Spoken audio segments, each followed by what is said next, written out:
In what ways does my media product use, develop, or challenge forms and conventions of real media products? The first character we meet, Jack, dies, which usually happens in most horror comedy films or most horror films, so this conforms to the codes and conventions of horror comedy films. It's also very dark in the film, which is a general thing, a code and convention of horror comedy films and horror films in general.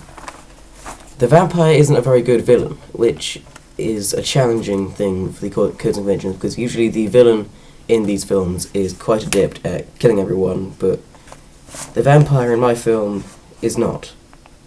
We also see a clip from Paranormal Activity 3, which is the film I'm basing this on, and this challenges the codes and conventions, because usually, if a horror comedy film is doing a spoof of another film, another horror film, please say, then it does not show a clip from it, but mine does.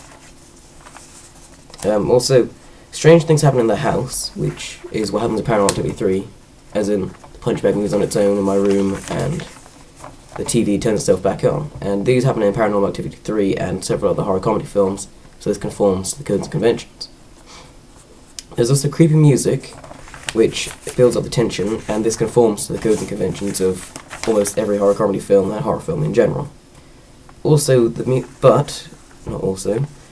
music is made by Mia and James, so this challenges the music, because most films, well, I suppose they do make their own music, but, I don't even know what I'm saying. I suppose that would conform then. However, I use an Arial font for the titles, which conforms, because most horror comedy films and horror films will use an Arial looking font, because that has the effect of the film in general. For the titles, that is. Also, my final point is, I switch between third and first person cameras, which most films don't do. In Paranormal Activity 3, they just keep it in first person, because the main character has the camera with them all the time.